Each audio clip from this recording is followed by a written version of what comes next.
So it has been exactly 1 week since Blade Show started. It is already ended last weekend. And we're going to do a full recap of my time at Blade Show and what all I picked up and what you guys can be expecting to see on the channel in the next couple of months. My name is Brad, and welcome back to Screaminpirate EDC. So we're going to start in a logical order as far as what I picked up. So the very first thing that I got, I actually paid for on like Monday, Tuesday before the show. It was my custom book spot with Edward R. If you've not checked him out, I will have his Instagram here. Incredible work. This is going to be the K-Flip. Now this is a full custom piece. This is all him, all made in-house by him. I sent him this piece of Damasteel. This is Thor Damasteel. Absolutely gorgeous. The micarta is going to be a Westinghouse Ivorite, and this is going to be Ironwood. Yes, even the clip is Damasteel. Super cool. This thing is just incredibly smooth. Like I said, all made by Edward.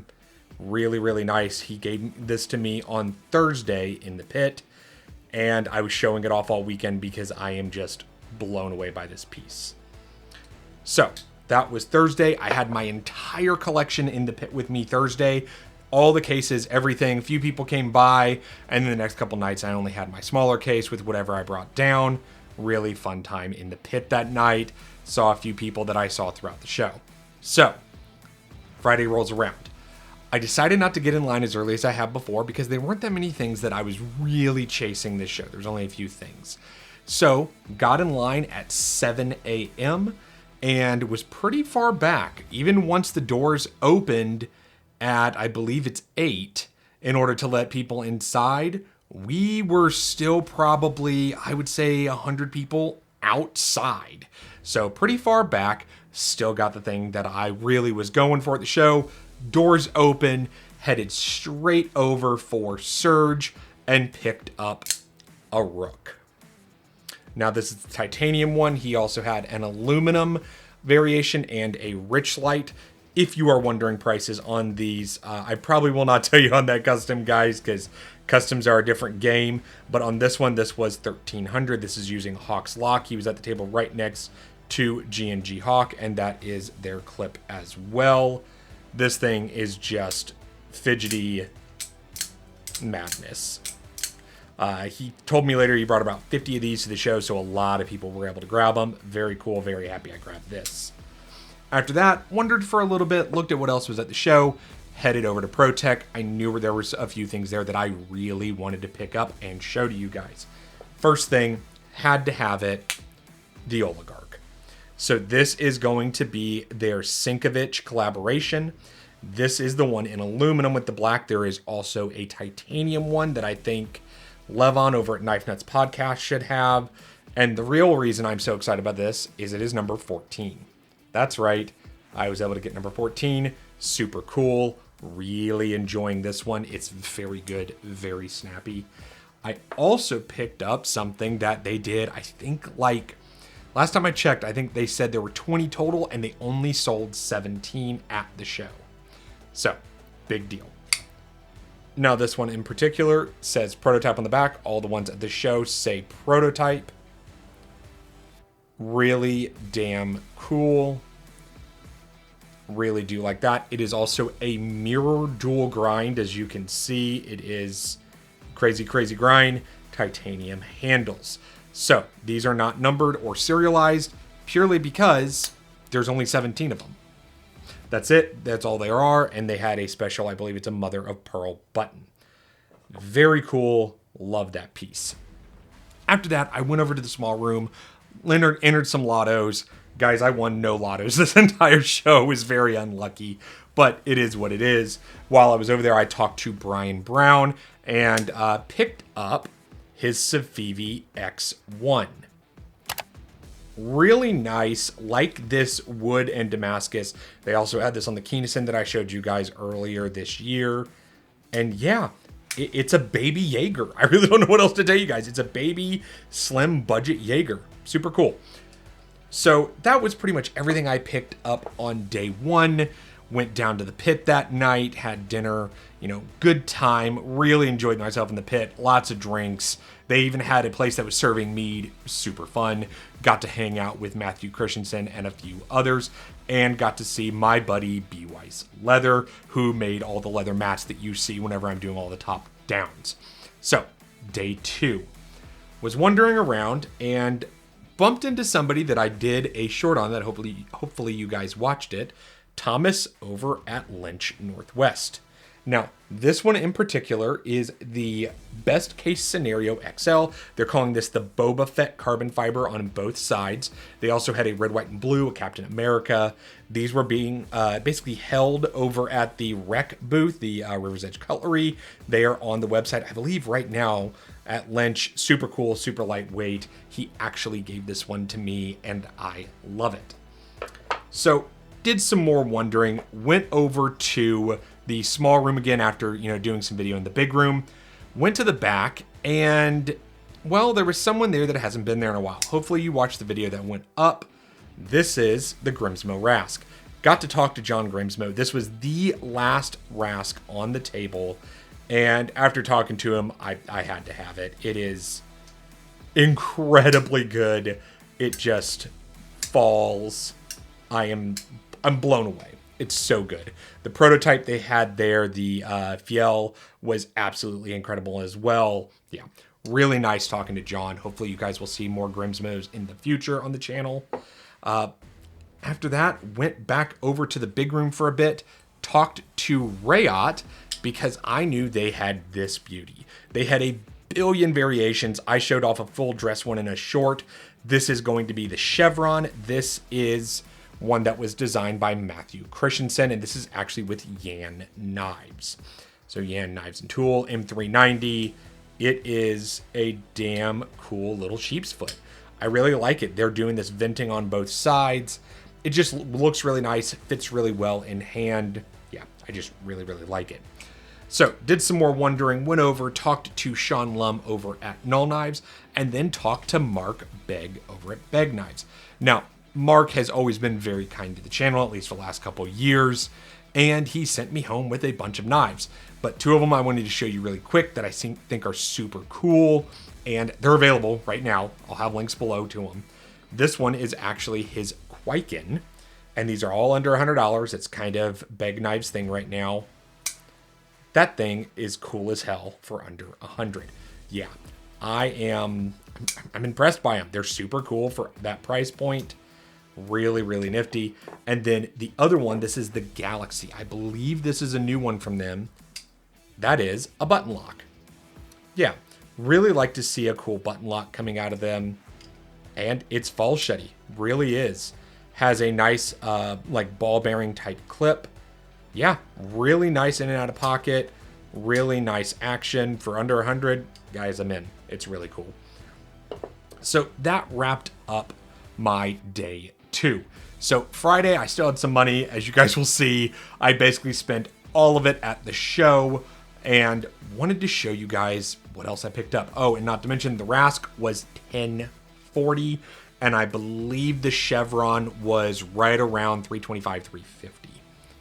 So, third day rolls around. The show's only open till 2. Some people are gone already. Still shooting video, and I was told, I don't know how many times, I lost track. Somehow, I missed this table in the small room. It was literally right behind Luft Concepts with Bearded Gear and Ryan Rimmer. This is Bober Blades. So I go over, I pick up what's on the table, and I'm instantly very interested because the action is very buttery, very buttery. And look at that micarta. It is a cross-cut micarta. That's really good. I don't see anybody doing cross-cut micarta. Well, I'm talking to him about it. I'm like, wow, the machining here is really nice. Like that nice milled clip. And he goes, oh, I don't use a CNC.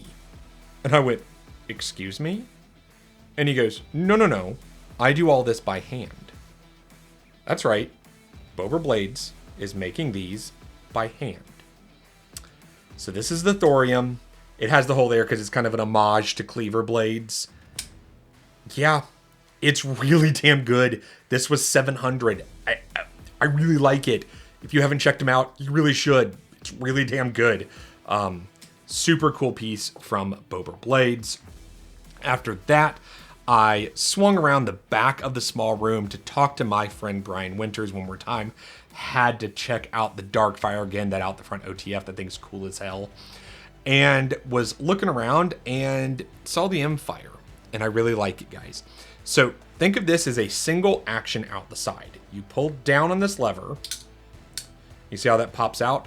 There's literally a magnet in here that is basically sliding into place behind the blade. So, there you go. Now, you can swing it closed if you really give it some inertia. See what I'm saying, guys? You really have to, but you can slow roll it out. And if you pull back, you can actually push it closed. It's super cool. I thought it was very neat. I believe these were around $375. I think. I am going to lose track, guys, because there's so much on the table. Just a really fun piece from Winter Blade Co. Look forward to a ton from him in the next year. So, finished up in the small room, talked to a few more people, and then headed back over to the big room. So, in the big room, I was handed a knife, and someone said, "Have you checked these out yet?" And I went, "Oh, I've heard of them. Wow, this is good. I like this." Went over to the big row of tables to Core Edge USA. This is their OTF. So, what makes this so special? All American made, super cool, like to see it. There are no screws. That screw in the back, basically the quote glass breaker part that you would see on a Microtech, you take that out and then the knife comes apart. Really cool. Really nice action on that OTF. This one in particular was $400 because it does have the hand ground blade on it. The stonewash ones, though, were $300. Really like that. I mean, guys, very, very smooth. Very nice. Love this OD green. So, after that, I went over to a few more tables, talked to a few more people, went over to Cancept and talked to them for a little bit. Picked up a few pieces from them, and you guys will probably see more Cancepts on the channel. This is going to be the Tarako. This is a Jared Price design. This one is obviously a front flipper only, but very, very cool smaller blade from them. And also picked up, oh gosh, guys, I'm going to have to look at the name of that. The AGI, I believe. The AGI. Little tiny flipper. This one's probably going to be stolen from me by my wife since it is a smaller one. She's nodding at me, guys. Really nice. It was nice to talk to the people over at Cancept. So finally was making my rounds one more time before we left the show. Went back over to my friends at Keybar. They're doing some cool stuff. They have some knives that hopefully I'm going to check out soon for you guys. They're doing a watch. The watch is pretty cool, actually. But I mentioned to, I believe it was Mike there, that I still have my G10 Keybar that he gave me like 2 years ago. Well, he was kind enough that they're basically Gen 3, I guess it would be.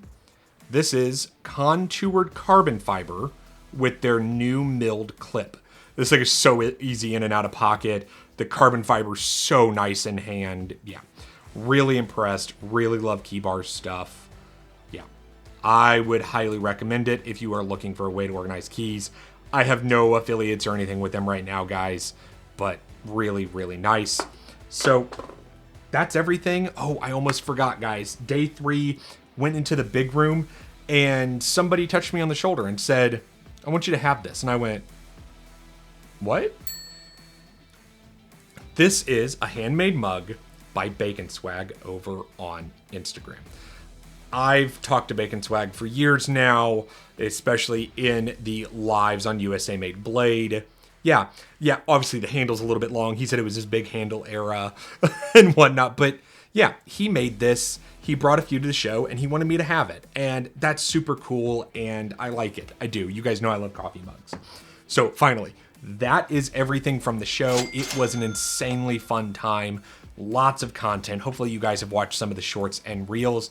I still have like 4 or 5 interviews that I need to put up for you guys. Yeah, overall, insane show. Lots of products for you guys to see and have me review over the next couple months, it feels like. And hopefully you guys were at the show. If you were not, hopefully I will see you next year and you have a great day.